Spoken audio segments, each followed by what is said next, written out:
The Popstorian Podcast with Chris and Ben.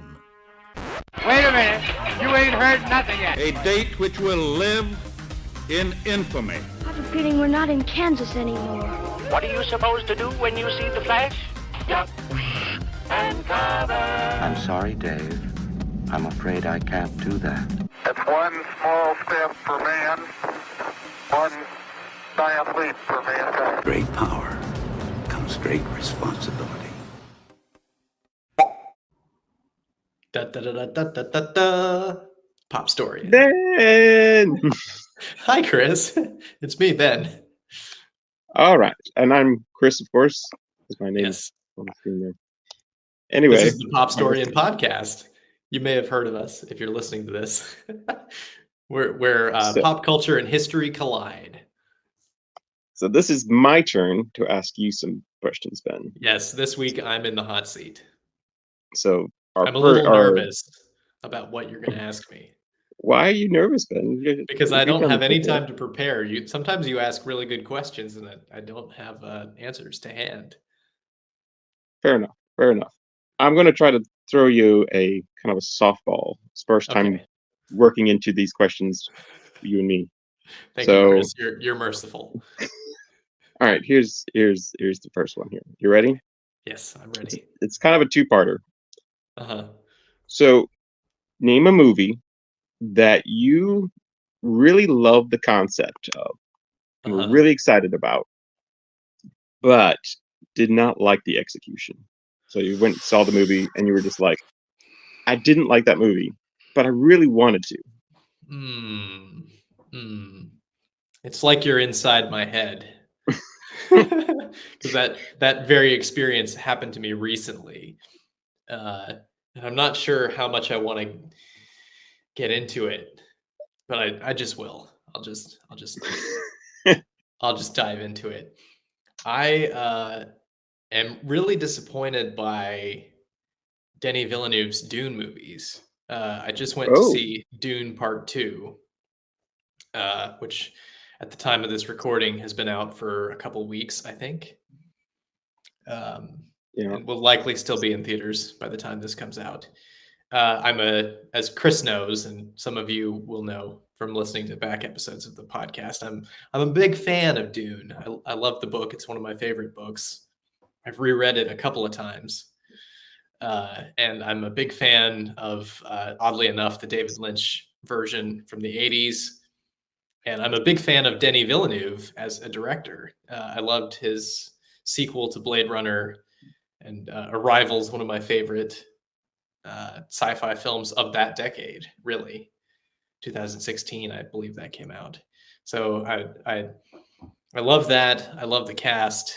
I had really high expectations for both of those films going in. And to me, they just don't quite measure up. And that's a lot of people over the years have said that Dune is an unadaptable work, that it's specifically part of what makes it work is the form that it takes as a novel. And when you try to make it into something else, whether that's a movie or a TV show, because there was a TV show back in the early 2000s. Yeah, the Sci-Fi Channel made. Yeah, okay, I know what you're talking about now. I was like, wait. it's weird to think about that. But it's strange but true. And there's been video games of Dune, and I think other versions of Dune as well, graphic novels, comics. So I think because of the inner dialogue of the characters is a big theme. That's something that's always missing in one way or another. In the David Lynch version, they use voiceover, which is kind of heavy-handed. In the new version, there's some voiceover, but there's a lot of that kind of like inner world is lost. There's just kind of no way around that. That being said, I don't want to discourage anybody from seeing Dune Part 2 because it's a really well-made movie, and it's a movie worth seeing in theaters if you have the chance, just to experience the immersion in the world that they created. Just pretty in-depth. I'm glad you made that because I haven't seen it yet. I really Well, want to this see is this is a spoiler-free conversation. it. Okay, good. I won't spoil any plot points for anybody, but There were some moments in the first one that I was like, Mm, I wish they had adapted that from the book. I wish that they had maybe added that. yes, and it's not an adaptation. See, here's my thing about adaptations. I love when a film is a literal adaptation of a story. I love it when it's faithful to the original narrative, but I also love it when it's a Mhm. complete departure. If it just takes that idea as a springboard and Right. does something totally different and unexpected, I think that's a lot of fun. What I don't like is the kind of like halfway house where it's like it's not really satisfying as like an original work, or satisfying as like a complete departure. It kind of, oh well, we changed this, but this is still the Mhm. same. And that's the Dune books or the Dune films, the recent ones, kind of are in that space where they've made some significant changes from the books, but it's still an attempt to stick as close as possible to the narrative while maintaining changes. And I don't want to get So, into specifics because it might be spoilers, but so that just makes me think of like a follow-up question right away. yes. What were your thoughts on like Lord of the Rings or The Hobbit? Because Yeah. that falls in that gray area as well. Yeah. Well, to me, the Lord of the Rings movies are enough of a departure. I think they lean more towards the departure than the literal adaptation. Yeah, I think the Lord of the Rings films lean more towards departure than. Okay. But yeah, I mean, like a lot of people, I'm a fan of the original trilogy, not such a big fan of the Hobbit trilogy. Yeah. So that's kind of where I stand on those. I do think the Lord of the Rings movies have more to offer a general audience than the Dune films do. Mhm.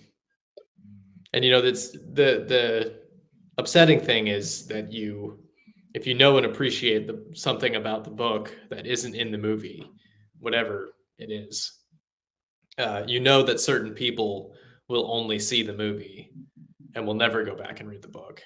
And so when it's missing, it's like, oh man, like it's great that people are getting exposed to a cool story like the Lord of the Rings or Dune, but Yeah. it's sad that they won't get the full experience or the experience that you had when you read the book. Yeah. Good Well, question. if I may offer my brief, I don't have nearly as long an explanation as that, but I Well, do we're have all a out of time. Thanks for listening to Pop Story. No, I'm just kidding. Go ahead. uh, the film that I was thinking of when I was writing that question was actually Sky Captain and the World of Tomorrow. Do you know this movie? I do know this movie. I didn't know it was an adaptation.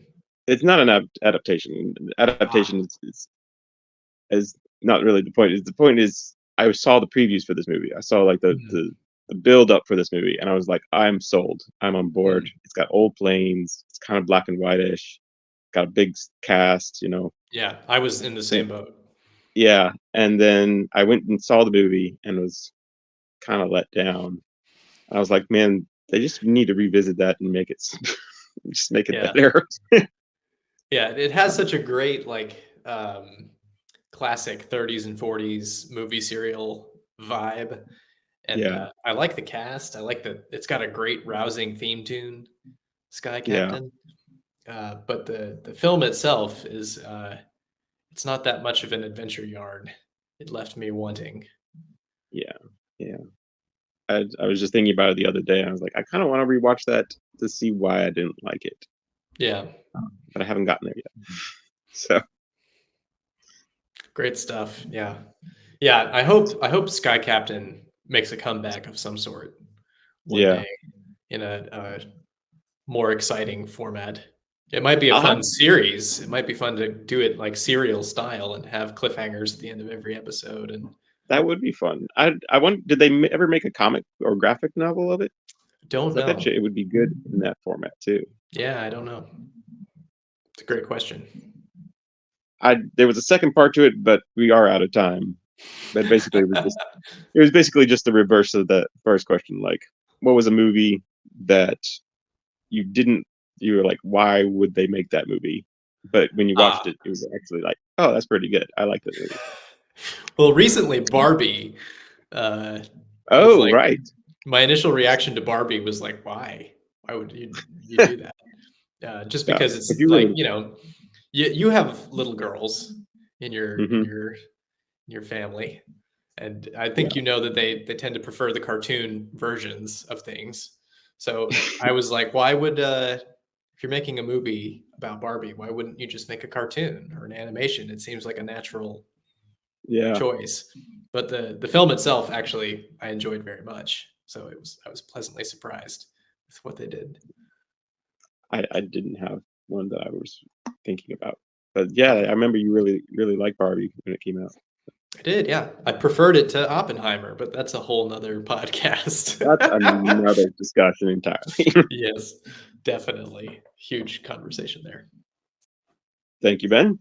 Thank you, Chris. Thank you for listening. Be sure to subscribe wherever you get your podcasts. We've got lots of back episodes on there and lots more to come. And also check out our shiny new YouTube channel. We're Popstorian on YouTube, and you can look at our faces while you listen to our words. It's this fancy thing that I think they call it video. So be sure to like our videos there, subscribe, and leave us a comment so we can give us an idea for a future episode. We'd love to hear what you're thinking about. Yeah. Also visit us on the socials, Facebooks, and Instagrams. Easy to find. Popstorian is the name. Pop culture and history is our game. And we'll see you next time. Bye.